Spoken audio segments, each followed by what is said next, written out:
Nah, mari kita lihat Mazmur 139 ayat 13 sampai 16. Mari kita baca bersama-sama. 1, 2, 3. Sebab engkaulah yang membentuk buah pinggangku, menenun aku dalam kandungan ibuku. Aku bersyukur kepadamu oleh karena kejadianku dahsyat dan ajaib. Ajaib apa yang kau buat, dan jiwaku benar-benar menyadarinya. Tulang-tulangku tidak terlindung bagimu ketika aku dijadikan di tempat yang tersembunyi, dan aku direkam di bagian-bagian bumi yang paling bawah. Matamu melihat selagi aku bakal anak, dan dalam kitabmu semuanya tertulis hari-hari yang akan dibentuk sebelum ada satupun daripadanya. Haleluya. Ini adalah pernyataan pemazmur bagaimana Tuhan memberikan kehidupan. Ini adalah ayat yang pertama kali saya sampaikan kalau di sekolah Alkitab ada namanya chapel, di mana seorang siswa atau siswi diberi kesempatan di musim belajar itu untuk tampil ke depan menyampaikan firman. Jadi kalau seorang siswa dapat giliran menyampaikan firman, karena ratusan siswa-siswi, kalau dapat giliran itu satu kehormatan. Dan saya ingat, inilah firman Tuhan yang saya sampaikan. Karena saya merenungkan firman ini, wah betapa ajaibnya Tuhan memberikan kehidupan bagi saya, begitu. Nah, ini adalah pengakuan pemazmur. Kalau kita baca keseluruhan Mazmur 139, Bapak Ibu, kalau kita lihat di sana Mazmur 139 ayat 1 dikatakan di sana, Tuhan, Engkau menyelidiki dan mengenal aku. Engkau mengetahui kalau aku duduk atau berdiri. Engkau mengerti pikiranku dari jauh. Engkau memeriksa aku kalau aku berjalan dan berbaring. Segala jalanku kau maklumi. Sebab sebelum lidahku mengeluarkan perkataan, sesungguhnya semuanya telah kau ketahui ya Tuhan. Dari belakang dan dari depan engkau mengurung aku, dan engkau menaruh tanganmu ke atasku. Terlalu ajaib bagiku pengetahuan itu. Terlalu tinggi, tidak sanggup aku mencapainya. Kemana aku dapat pergi menjauhi rohmu? Kemana aku dapat lari dari hadapanmu? Jika aku mendaki ke langit, engkau di sana. Jika aku menaruh tempat tidurku di dunia orang mati, di situ pun engkau. Jika aku terbang dengan sayap fajar dan membuat kediaman di ujung laut, juga di sana tanganmu akan menuntun aku, dan tangan kananmu memegang aku. Jika aku berkata, biarlah kegelapan saja melingkupi aku, dan terang sekelilingku menjadi maka kegelapan pun tidak menggelapkan bagimu, dan malam menjadi terang seperti siang, kegelapan sama seperti terang. Maka sampailah kepada ayat 13 sampai 16 ini, pemazmur mengungkapkan isi hatinya tentang kehidupan yang Tuhan anugerahkan dalam hidupnya. Karena itu Bapak Ibu, lewat ayat ini kita akan melihat firman Tuhan yang berjudul menghargai kehidupan. Menghargai kehidupan. Nah, firman Tuhan ini kembali muncul di dalam pikiran saya ketika hari Kamis ada doa di gereja, maka firman ini muncul tentang menghargai sebuah kehidupan. Saudara-saudara, pernahkah kita merenungkan betapa luar biasanya kehidupan yang kita jalani? Luar biasa kehidupan yang kita jalani. Baik itu kehidupan yang sulit maupun kehidupan yang tidak sulit. Itu adalah sebuah keindahan dari kehidupan itu. Minggu lalu kita sudah dengar firman Tuhan bagaimana menjadi Kristen yang tangguh. Kalau kita lihat Bapak Ibu yang ikut perkembangan tentang Israel. Israel itu diserang tiba-tiba dalam keadaan damai. Sekitar 1.200 terbunuh. Dan banyak yang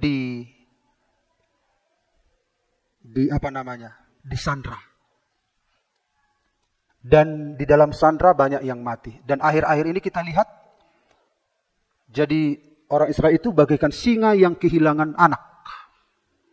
Seperti singa betina yang kehilangan anak. Maka leburkanlah Gaza itu. Dia begitu marah karena anak-anak yang berharga yang disandra, diculik dari rumah masing-masing. Bukan dalam keadaan perang, tapi dalam keadaan damai. Kita bandingkan nilai hidup yang diberikan oleh orang Israel terhadap rakyatnya. Sementara banyak orang-orang jahat yang ditangkap oleh Israel, ribuan di tahanan Israel. Tapi karena jahat.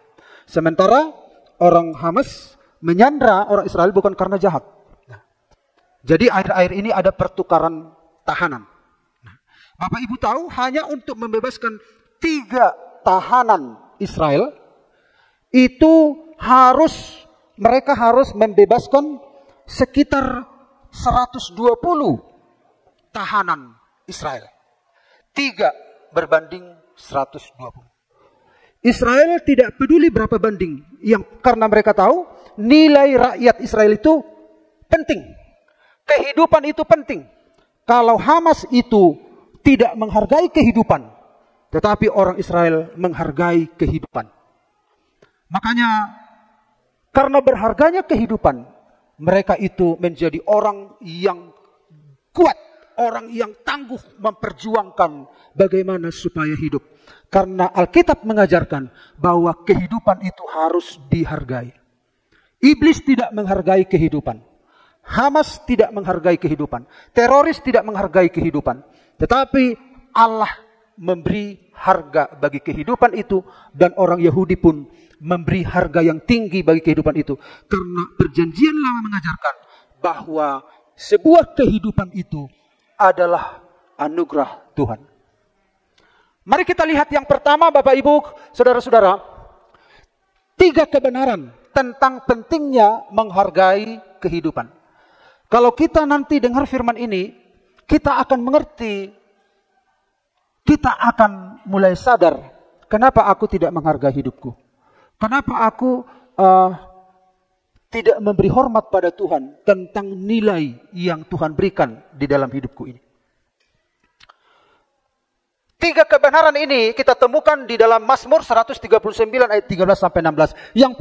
Kebenaran yang pertama, aku bersyukur kepadamu oleh karena kejadianku dahsyat dan ajaib. Ini disadari oleh pemazmur.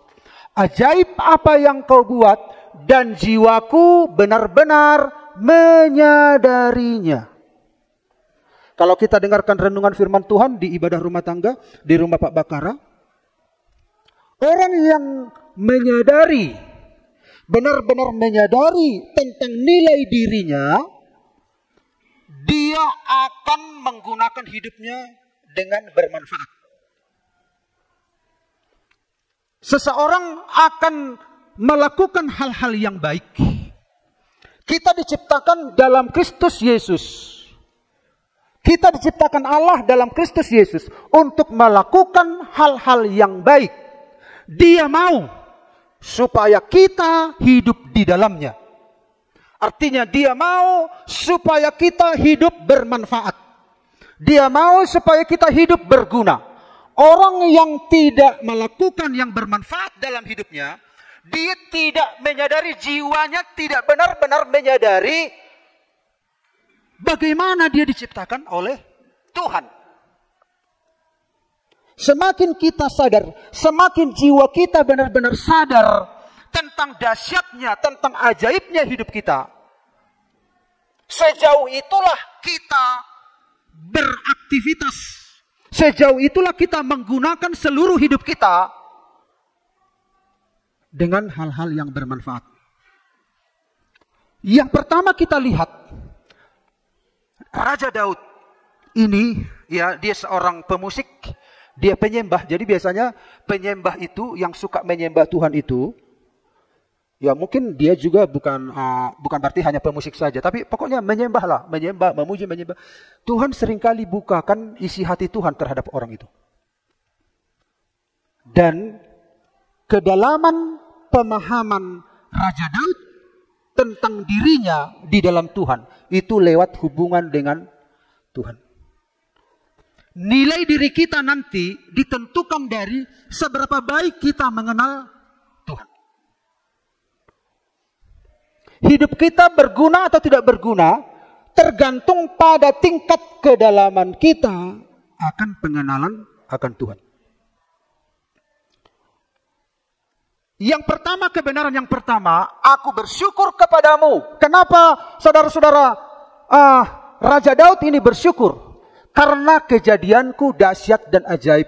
Ajaib apa yang kau buat, dan jiwaku benar-benar menyadarinya. Kebenaran yang pertama kita lihat, kehidupan adalah karya Tuhan yang harus disyukuri. Amin. Saudara harus bersyukur pada kehidupan yang ada hari ini.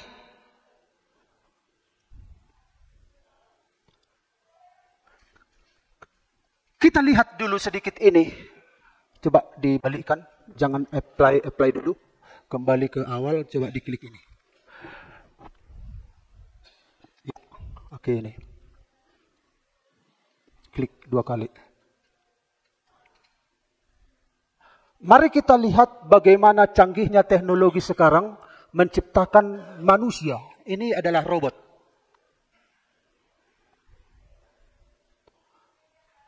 Ini teknologi kecerdasan AI yang luar biasa. Dia bisa berbicara.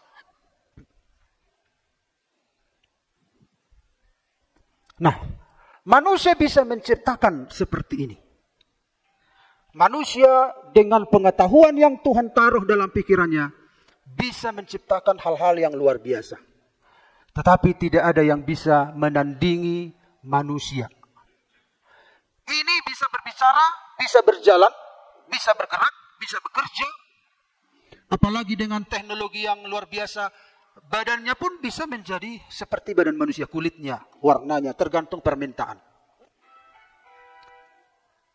Manusia bisa mencapai kehebatan seperti ini. Tetapi manusia tidak bisa menciptakan manusia yang memiliki kehidupan. Robot itu bisa bergerak, tapi bukan kehidupan yang menggerakkan. Robot itu bisa berbicara, bukan kehidupan yang menggerakkan. Robot itu, saudara-saudara, bisa mengerjakan sesuatu, bukan kehidupan yang menggerakkan. Kehidupan hanya dari Tuhan sumbernya. Jadi kehidupan kita harus disyukuri. Kita memiliki pikiran. Walaupun di dalam pikiran robot itu ada mesin, tetapi itu bukan pikiran seperti pikiran kita. Itu dirancang sedemikian rupa, tetapi tidak bisa berpikir seperti kita. Dia tidak punya perasaan, dia tidak punya kehendak, dia diprogram. Bagaimanapun keadaan kita, ada kehidupan di dalam hidup saudara dan saya. Dan Tuhan menciptakan kita. Kita bersyukur karena kita diciptakan dengan dahsyat dan ajaib. Dahsyat di sini berarti sesuatu yang luar biasa dan mengagumkan. Mengagumkan. Ajaib di sini artinya adalah sesuatu yang tidak bisa dipahami manusia sepenuhnya, melainkan hanya oleh Tuhan. Saudara dan saya itu gambar Allah. Gambar Allah. Saudara itu unik, saudara itu dahsyat, saudara itu ajaib. Bagaimanapun keadaan kita, bersyukurlah buat keberadaan saudara. Tuhan memberikan kehidupan. Kehidupan ini harus dirayakan dalam hidup kita. Ketika kita bangun pagi, aku bersyukur, terima kasih. Sementara Hamas merayakan kematian, tetapi orang Yahudi merayakan kehidupan. Ketika seorang dibebaskan dari sandra Hamas, mereka menyambut gegap gempita. Mereka memperjuangkan sebuah kehidupan. Seperti Tuhan menghargai kehidupan, orang Israel pun melakukan seperti itu. Mereka ditindas. Pernah satu waktu 6 juta orang Yahudi dibasmi oleh tentara Jerman. Tetapi mereka bangkit lagi. Mereka mau hidup. Bukan kematian yang mereka kejar, tetapi kehidupan yang begitu berharga. Hidup itu berharga, Bapak Ibu. Dan saudara-saudara, bersyukur karena kita diberi kesempatan. Hidup itu adalah sebuah kesempatan. Teman-teman kita sudah habis kesempatannya. Kita diberi kesempatan. Hargai kesempatan. Menghargai kesempatan berarti menghargai sebuah kehidupan, di mana kehidupan ini hanya Allah yang sanggup memberikan. Kemudian saudara-saudara, kita lihat keberadaan yang ajaib ini. Terimalah dirimu dengan syukur. Terimalah hidupmu dengan syukur. Kalau kita masih hidup hari ini, syukuri. Walaupun kita mungkin merasa sakit-sakit, tapi masih hidup, syukuri. Syukuri, bersyukur pada Tuhan. Hargai hidup itu. Nah, kita lihat kemudian, jadi kebenaran yang pertama, kehidupan ini adalah karya Tuhan, bukan karya manusia, bukan karya setan. Tuhan yang membentuk kehidupan kita secara khusus. Lebih jauh lagi kita lihat, saudara-saudara, kalau kita lihat ini Bapak Ibu, inilah rentang waktu. Rentang waktu yang tidak terhingga.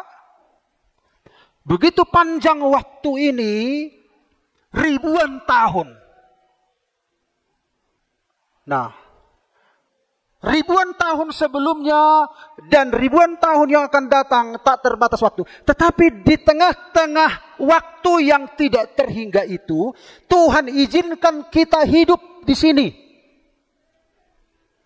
Tuhan izinkan kita hidup.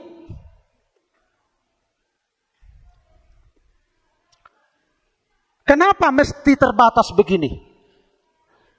Tentu kita sudah tahu, Tuhan menciptakan kita untuk hidup seterusnya.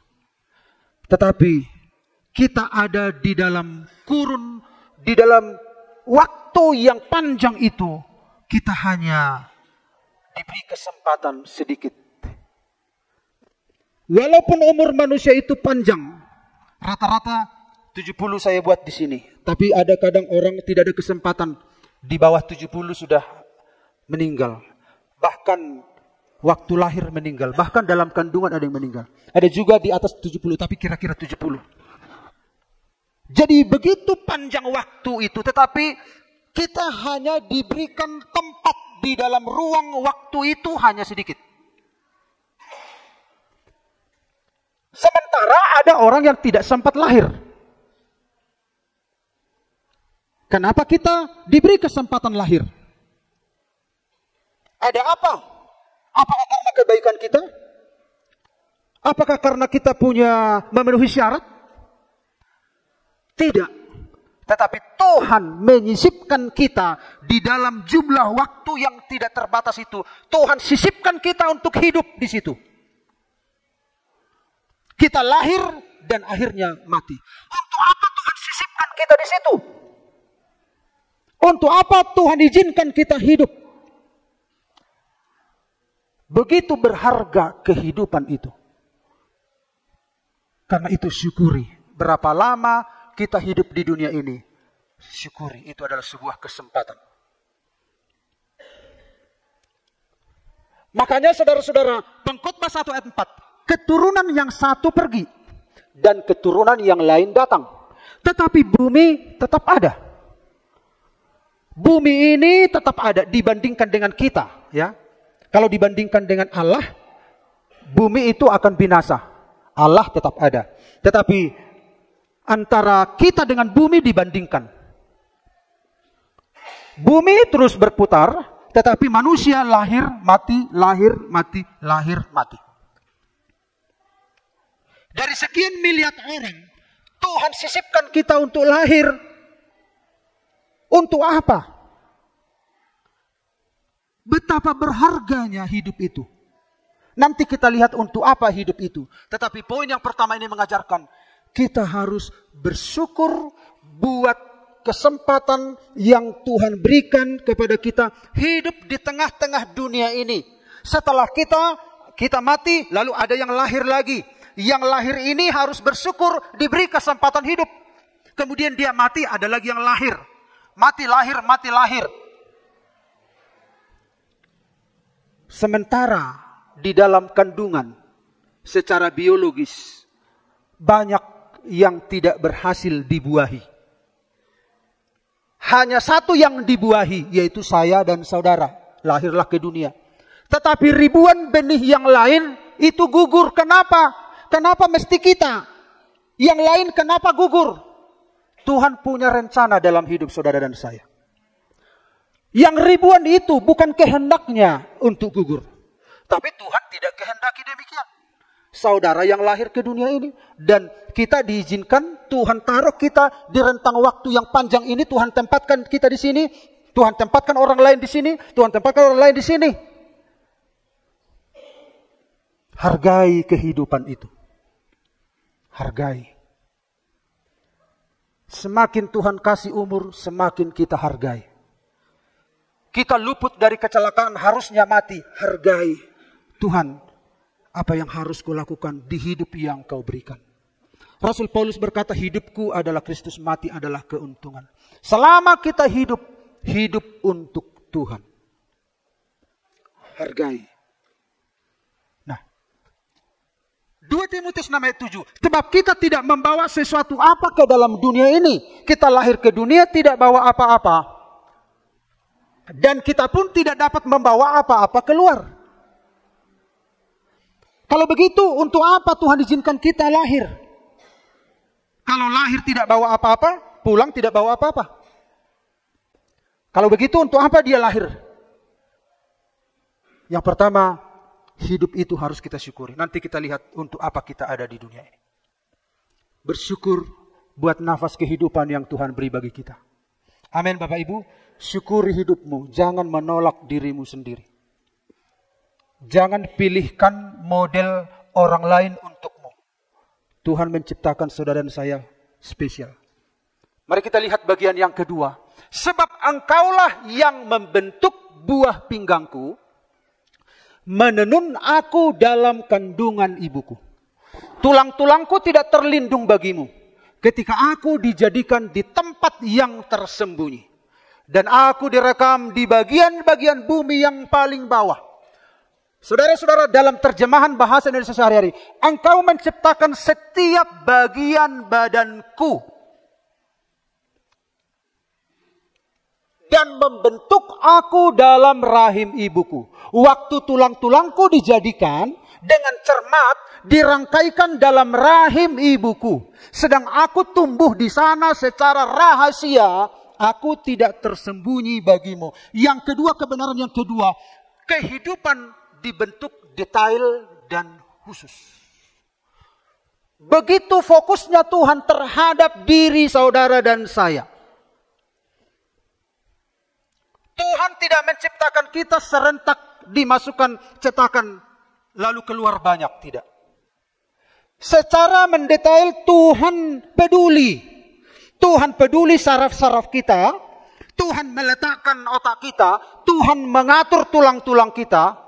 Berapa ribu, berapa juta saraf-saraf manusia itu. Tapi Tuhan menenun. Seperti seorang penenun. Bapak Ibu tahu. Martonun. Mak Reja tahu Martonun. Setiap benang itu diurus, setiap benang. Warna-warnanya. Kalau tidak diperhatikan benang demi benang, itu nanti akan kacau. Setiap benang, berapa ribu benang di dalam satu ulos ketika bertenun. Tapi dia perhatikan sedemikian rupa. Demikian juga dengan kita. Tuhan memperhatikan saudara dan saya secara detail dan khusus. Tuhan tidak memperlakukan kita secara umum, tetapi secara khusus. Itu yang dilihat oleh Raja Daud. Makanya banyak anak-anak Tuhan, hal-hal kecil pun Tuhan jawab. Tuhan, agak lapar aku hari ini, gimana? Enggak ada makan. Bisa saja Tuhan campur tangan. Ada orang yang ngirim gitu. Kalau orang mengikuti bagaimana anugerah Tuhan dalam hidupnya, hal-hal kecil pun bisa Tuhan atur. Tuhan dengar. Hargai kehidupan. Engkau membentuk aku, menciptakan setiap bagian badanku. Makanya Rasul Paulus berkata, pergunakanlah seluruh anggota tubuhmu, karena anggota tubuh itu adalah Tuhan yang meletakkannya. Jangan digunakan untuk senjata kelaliman, tetapi senjata kebenaran. Makanya Yesus berkata, kalau tanganmu membawa engkau berdosa, penggallah katanya. Karena apa? Tuhan menciptakan tangan bukan untuk berdosa. Karena bagian-bagian tubuh kita itu diletakkan untuk sesuai dengan fungsi masing-masing. Kalau matamu membuat engkau berdosa, cungkillah. Lebih baik engkau punya satu mata masuk ke dalam kerajaan sorga daripada dua mata masuk ke dalam kerajaan kegelapan. Fungsi Tuhan taruh di dalam seluruh kehidupan kita. Begitu berharganya Bapak, Ibu, Saudara dan saya. Betapa indah, betapa unik. Dan lihatlah dirimu menurut sudut pandang Tuhan. Kalau kita melihat manusia dari sudut pandang kita, kalau manusia, orang yang cantik di masa lalu itu, orangnya gendut. Gendut. Jadi di kerajaan-kerajaan dulu, orang cantik itu gendut gitu. Kalau cantik menurut kita di zaman sekarang apa? Kurus. Nah, jadi beda sudut pandang penilaian cantik di masa lalu dan di masa sekarang. Kalau orang cantik bagi orang Afrika adalah tidak mandi bertahun-tahun. Bagaimana kalau ibu-ibu di sini nggak mandi bertahun-tahun? Satu hari saja sudah bagaimana? Tapi bagi orang Afrika, ada satu suku di Afrika, kalau dia tidak mandi bertahun-tahun, kemudian rambutnya itu disapu sama butak-butak. Lalu dibentuk rambutnya begini ke belakang, lalu butak-butaki dioles semua seluruh badannya. Itu cantik menurut mereka. Menurut kita bagaimana? Cantik menurut kita kalau apa? Pakai parfum. Tapi bagi mereka tidak. Ada lagi satu suku. Orang cantik itu kalau lehernya panjang. Jadi semakin banyak gelang dimasukkan bertumpuk-tumpuk begitu, makin banyak gelang begitu, makin lehernya makin tinggi, itu paling cantik. Bagi kita, jangan rukum nun, mebiri memereng itu. Beda. Jadi standar dunia ini saja tentang cantik itu berbeda. Karena itu kita harus melihat dari sudut pandang Tuhan tentang kita. Karena Tuhan yang menciptakan kita menurut Tuhan sekarang. Walaupun menurut dunia, oh ini tidak layak, oh ini begini, oh ini begini, oh ini begini, enggak. Karena Tuhanlah sang pembentuk. Tuhanlah sang perancang hidup kita. Menurut Dialah kita harus tahu nilai diri kita. Tuhan merancang setiap manusia secara unik. Dia membentuk kita. Kau dibentuk, ku dibentuk, ku ditebus, dibentuk demikian rupa. Satu demi satu. Satu demi satu di dalam kandungan. Makanya setiap hidup itu berharga. Kenapa aborsi dilarang dalam kekristenan? Karena dia tidak menghargai kehidupan. Daripada malu kita, udahlah. Lenyap rasa malu kita. Tetapi bagi Tuhan, sebuah kehidupan dilindungi. Tidak ada anak haram. Yang ada adalah orang tua haram. Makanya anak itu nggak ada yang haram. Hubungan yang haram yang ada. Orang tua yang haram yang ada. Tapi anak itu Tuhan yang membuat kehidupan dalam hidupnya. Makanya kalau kita pernah melakukan berpikir seperti itu. Atau pernah melakukan minta ampun sama Tuhan. Amin. Tidak sedikit orang Kristen juga melakukan begitu. Minta ampun. Makanya kenapa orang Kristen itu molo adong namate, bunuh diri, dan dia gedai gereja. Bahasa. Karena dia melangkahi Tuhan. Orang Kristen secara umum, kalau ada orang Kristen yang bunuh diri, gereja tidak mengakui. Tidak, dan mengagedai. Karena apa? Dia melangkahi Tuhan. Seberat apapun masalah yang kita jalani, jangan selesaikan kehidupanmu sesuai dengan rencanamu. Tetapi biarlah Tuhan yang mengurus kehidupan itu. Karena kehidupan itu berasal dari Tuhan. Amin Bapak Ibu. Tuhan terlibat dalam setiap detail penciptaan kita. Tuhan terlibat. Betapa peduli Tuhan dengan awal hidup kita. Dia yang memulai hidup kita. Memulai hidup kita saja dia pelakunya. Apalagi di sepanjang hidup kita, Tuhan tidak pernah tinggalkan. Sampai di akhir hidup kita. Yang memulai hidup kita saja dia. Apalagi di sepanjang rentang waktu berapa tahun kita hidup. Tuhan peduli sama kita. Tuhan peduli tentang kebutuhan kita. Tuhan sangat peduli kita butuh uang. Tuhan begitu peduli kita butuh uang menyekolahkan anak kita. Tuhan begitu peduli tentang masa depan anak-anak kita. Tentang sekolah anak kita. Tuhan lebih peduli daripada kita sendiri. Sejak di kandungan saja dia sudah merancang kita begitu rupa. Tidak mungkin dia melepaskan kita setelah diciptakan lalu dia membiarkan kita. Dia Bapa yang baik. Dia peduli tentang kebutuhanmu. Dia tahu engkau sakit. Dia tahu apa yang terjadi dalam hidupmu. Dia peduli, dia mengerti.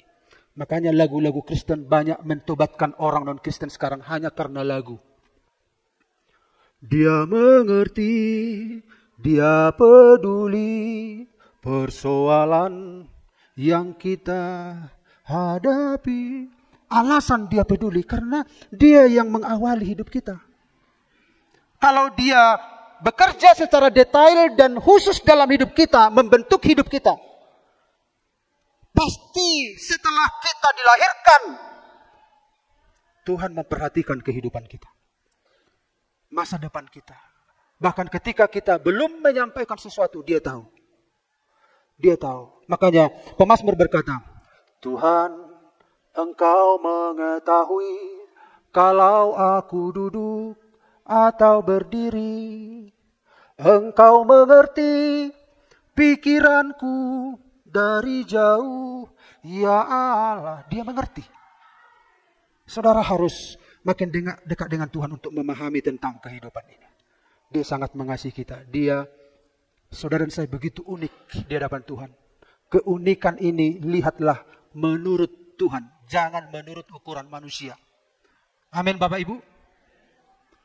Karena keunikan menurut manusia itu beraneka ragam. Tetapi bukan mereka yang menciptakan kita. Bukan mereka yang merancang kita ada di dunia ini. Tuhanlah sang perancang hidup kita.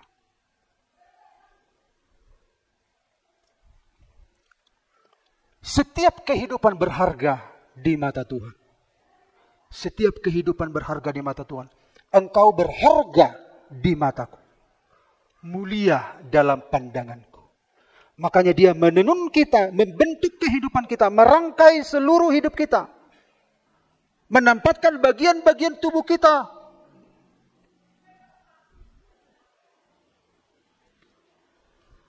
Hal-hal kecil pun perlu Bapak Ibu sampaikan kepada Tuhan walaupun Tuhan tahu. Kadangkala saya berdoa, Tuhan, daya ingatku agak berkurang, Tuhan tolonglah berikan daya ingat yang lebih baik. Hal-hal kecil minta sama Tuhan. Tuhan sepertinya badanku ini agak apa Tuhan? Tuhan tolonglah. Bukan hanya masalah berkat yang besar atau apa. Hal-hal kecil. Tuhan peduli sama kita. Tuhan mengerti. Tetapi ketika kita mengeluhkan itu semua, hati Tuhan pasti melihat awal mulanya. Kenapa bisa begitu anakku? Karena dosa. Dosalah yang membuat itu semua. Dosalah yang membuat kerusakan. Dosalah yang membuat penderitaan. Dosalah pencuri datang hanya untuk mencuri, membunuh, membinasakan. Tapi jangan khawatir, aku datang. Aku datang membawa hidup. Membawanya dalam kelimpahan. Dia ada bersama dengan kita. Makanya Immanuel, Allah bersama dengan kita. Allah bersama dengan kita karena manusia sudah sempat jauh dari Tuhan. Lalu mari kita lihat kebenaran yang ketiga. Matamu melihat selagi aku bakal anak. Dan dalam kitabmu semuanya tertulis hari-hari yang akan dibentuk. Sebelum ada satupun daripadanya. Kehidupan direncanakan untuk tujuannya. Kalau kita lihat di sini. Matamu melihat selagi aku bakal anak. Dan dalam kitabmu. Dia punya kitab ternyata. Semuanya tertulis. Hari-hari yang akan dibentuk. Artinya, kalau Tuhan punya kitab itu, ada rencana pembentukan hidup kita. Berarti, saudara begitu penting. Saudara penting. Bapak Ibu pernah nggak misalnya pergi ke sebuah, misalnya adalah pembagian sembako gitu. Lalu diundang, datanglah, opungnya halama ho. Tajalong berbagi tak contohnya, ibareng gor. Dah dong gor mo disor. Dah dong. Kalau nggak ada nama itu menyakitkan. Tetapi ternyata Alkitab mengatakan Tuhan telah memiliki catatan bahwa kita akan lahir ke dunia ini. Tuhan catat di bukunya. Dan saudara-saudara, kita lihat. Matamu melihat selagi aku bakal anak. Dan dalam kitabmu semuanya tertulis hari-hari yang akan dibentuk sebelum ada satupun daripadanya.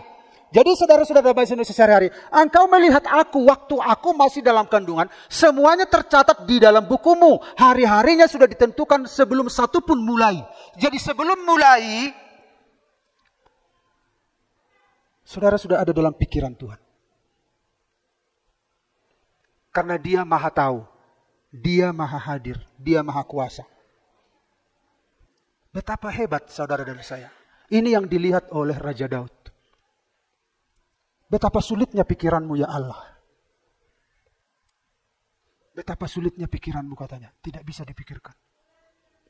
Makanya Rasul Paulus berkata, siapakah yang mengetahui pikiran Allah? Tetapi kita memiliki pikiran Kristus, kata Rasul Paulus. Karena kalau kita memiliki pikiran Kristus, kita memahami pikiran Allah itu. Karena Kristus adalah firman, hikmat Allah. Pikirannya Allah menjadi manusia. Kalau kita memiliki Kristus, kita memiliki pikirannya Allah. Kita mengerti.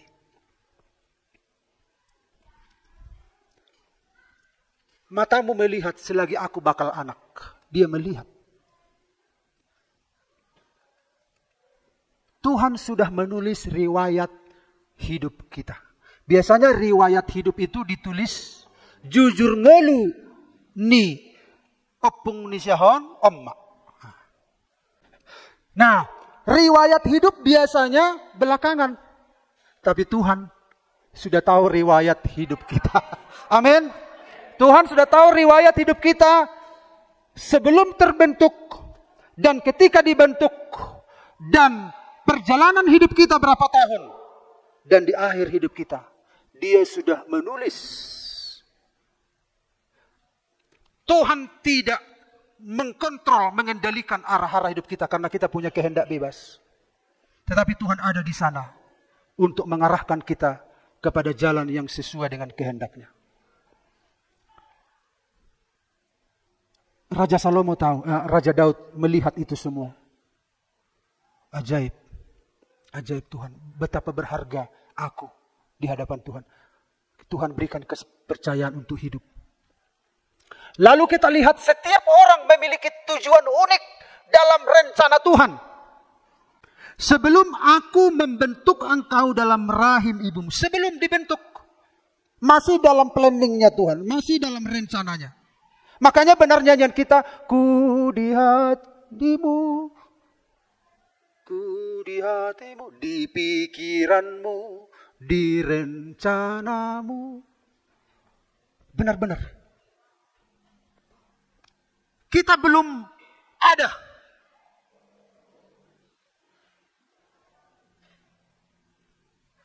Bapak dan mama kita belum bertemu. Yang mengatur pertemuan bapak dan mama kita pun Tuhan. Untuk mewujudkan kita. Betapa spesial saudara dan saya di hadapan Tuhan. Hargailah setiap kehidupan. Hargai hidupmu. Hargai anak-anakmu. Hargai pasanganmu. Itu kehidupan yang diberikan oleh Tuhan. Itu yang harus kita pertanggungjawabkan. Sebelum aku membentuk engkau dalam rahim ibumu, aku telah mengenal engkau. Karena Tuhan itu tidak terbatas. Di alam roh.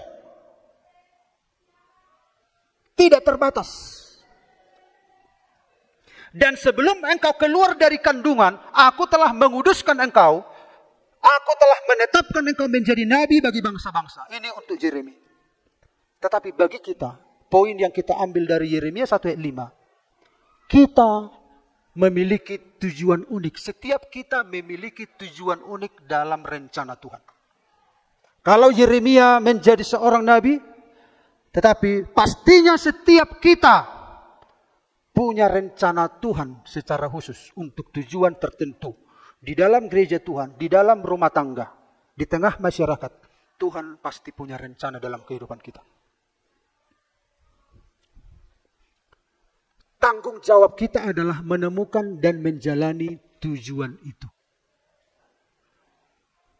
Tujuan itu. Kalau kita baca dalam Ayub 14 ayat 5, mari kita baca. Ayub 14 ayat 5. Dalam bahasa Indonesia masa kini, jumlah umur manusia sudah kau tentukan. Jumlah bulannya sudah kau pastikan. Kau tetapkan pula batas-batas hidupnya. Tidak mungkin ia melangkahinya. Wah, ini yang ajaib. Ajaib. Ini yang dilihat oleh Raja Daud. Sejak muda Daud ini sudah menyembah Tuhan, ya. Sejak dia marmahan, 2-3 ekor domba ayahnya, di dalam aktivitas kesehariannya, dia berkomunikasi dengan Tuhan. Dia punya kecapi. Makanya kalau ada lagu seperti Rusa Rindu Sungaimu, itu adalah nyanyian Bani Korah. Itu juga yang dinyanyikan oleh Raja Daud ketika dia menggembalakan. Bayangkan Bapak Ibu main harpa. Lagunya, notnya tentu kita nggak tahu ya, tapi penggubah lagu membuatnya begini. Seperti rusa rindu sungaimu, jiwaku rindu engkau. Sementara aktivitas keseharian, tetapi dia menyembah Tuhan. Makanya dia memiliki sesuatu yang bernilai dalam dirinya. Dia tahu Tuhan itu sudah tahu sejak sebelum aku dibentuk, dia sudah berencana, dan tangan Tuhanlah yang menjalin semua saraf-saraf dalam hidupku, mengatur tulang-tulang yang lunak itu dari awalnya, jantungnya semuanya. Raja Daud melihat dalam rohnya. Dan penulis di sepanjang Alkitab yang karena diilhami oleh Roh Allah mengungkapkan bahwa batas-batas umur manusia pun sudah ada. Nah, saudara-saudara, yang terakhir kita lihat, kita akhirnya lahir, besar, tapi kita terbatas. Pada harinya kita akan meninggalkan dunia ini. Tetapi dari lahir sampai mati kita, Tuhan bermaksud kita melakukan tujuannya. Hidup yang singkat itu Tuhan inginkan untuk memuliakan namanya. untuk mengagungkan namanya, untuk menjadi berkat. Dia mau supaya kita hidup di dalamnya. Karena itu, kalau waktu masih Tuhan berikan, hargailah kehidupan. Jangan rusak dirimu dengan rokok yang mempersingkat umurmu. Jangan rusak dirimu, merusak pikiranmu dengan tontonan-tontonan yang tidak berguna, yang merusak mentalmu. Pokoknya hal-hal yang merusak dirimu, jangan lakukan. Hargai hidup itu. Hargai hidup itu. Kalau memang kita terganggu kesehatan kita, kalau kemalaman tidur, jangan tidur malam. Hargai tubuhmu. Ada orang keluyuran terus jam 1, jam 2, jam 3. Bukan karena berdoa. Kalau berdoa lain hal ya. Ini gak ada guna. Hargai hidupmu. Karena hidup itu adalah anugerah Tuhan. Amin. Amin. Puji Tuhan.